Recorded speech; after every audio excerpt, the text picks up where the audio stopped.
بسم اللہ الرحمن الرحیم۔ شروع اللہ کے نام سے جو بڑا مہربان نہایت رحم کرنے والا ہے۔ ہاتھی والوں کا قصہ۔ ابرہہ نے ایک بڑی فوج جمع کی اور چند لمبے چوڑے ہاتھی بھی اپنے ساتھ لیے۔ اسی وجہ سے اس واقعہ کو اصحاب الفیل یعنی ہاتھی والے کے نام سے ذکر کیا گیا ہے۔ ابرہہ اپنے اس لشکر کو لے کر مکہ مکرمہ کی طرف روانہ ہوا۔ اس کا ارادہ معاذ اللہ خانہ کعبہ کو ڈھانے کا تھا۔ مکہ مکرمہ پہنچنے سے پہلے ابرہہ نے اہل مکہ کے پاس پیغام بھجوایا کہ اس کا ارادہ صرف خانہ کعبہ کو ڈھانے کا ہے اور وہ اہل مکہ سے جنگ نہیں کرنا چاہتا، لیکن اگر انہوں نے اس کا راستہ روکنے کی کوشش کی تو وہ ان سب کو برباد کر دے گا۔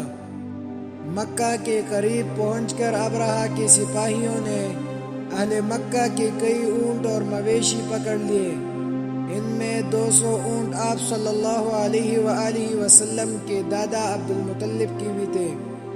عبد المطلب قریش کے سب سے بڑے سردار تھے۔ وہ ابرہہ سے ملاقات کرنے اس کے پاس پہنچ گئے۔ ابرہہ انہیں دیکھ کر بہت متاثر ہوا۔ وہ اونچے قد، نہایت خوبصورت اور باوقار شخصیت کے مالک تھے۔ عبد المطلب نے ابرہہ سے کہا کہ تم نے جو اونٹ پکڑے ہیں ان میں سے 200 اونٹ میرے ہیں، وہ مجھے واپس کر دو۔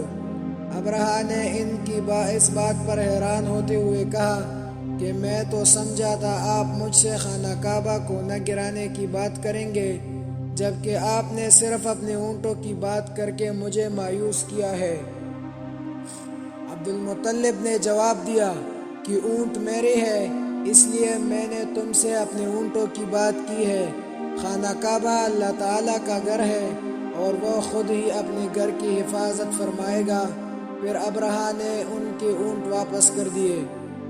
ابرہہ سے ملنے کے بعد واپس آ کر عبد المطلب نے اہل مکہ کو پہاڑوں پر چلے جانے اور شہر مکہ کو خالی کر دینے کا حکم دیا۔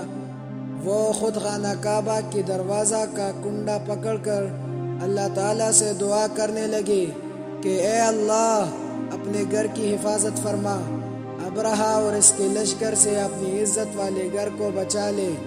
دعا کے بعد عبد المطلب اپنے ساتھیوں کو لے کر آس پاس کے پہاڑوں پر چڑھ گئے۔ ابرہہ نے خانہ کعبہ کو ڈھانے کے لیے ایک بڑا لشکر تیار کیا، جس میں ہزاروں سپاہی اور کئی ہاتھی بھی تھے۔ وہ خود بھی ایک بڑے طاقتور ہاتھی پر سوار ہوا اور لشکر لے کر مکہ کی طرف چلا۔ لشکر جب وادی محصر میں پہنچا تو ابرہہ کا ہاتھی زمین پر بیٹھ گیا اور آگے نہ بڑھا۔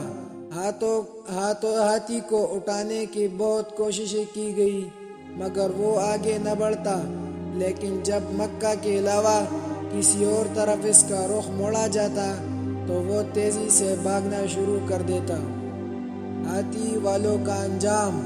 اسی دوران دیکھتے ہی دیکھتے فضا میں سمندر کی جانب سے پرندوں کا جھنڈ برآمد ہوا اور سارے لشکر پر چھا گیا۔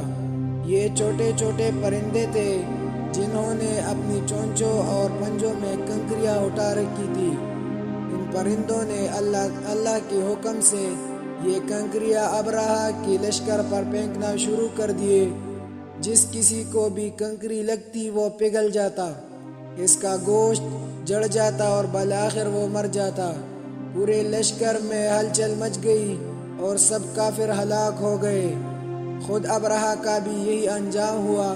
ان لوگوں کے جسم کے اجزاء اس طرح بکھر گئے جیسے کایا ہوا بھوسا ہو۔ اہل مکہ نے سارا منظر اپنی آنکھوں سے دیکھا اور یاد رکھا۔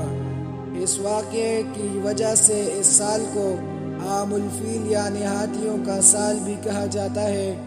اسی سال ہمارے پیارے نبی حضرت محمد مصطفیٰ صلی اللہ علیہ وآلہ وسلم مکہ مکرمہ میں پیدا ہوئے۔ اس سے ہمیں یہ سبق ملا کہ جس طرح اس واقعہ میں اللہ تعالیٰ نے خود اپنے گھر کی معجزانہ طریقے سے حفاظت فرمائی، وہ آئندہ بھی اپنے گھر کی حفاظت فرماتا رہے گا۔ جو لوگ اللہ کے گھر اور دین کو معاذ اللہ مٹانے کی سازشیں کرتے رہیں گے وہ کبھی اپنے برے مقصد میں کامیاب نہیں ہوں گے۔ اللہ انہیں ناکام اور تباہ کر دے گا۔ یوں دین کے دشمنوں کو اللہ کے عذاب سے خبردار بھی کیا گیا ہے۔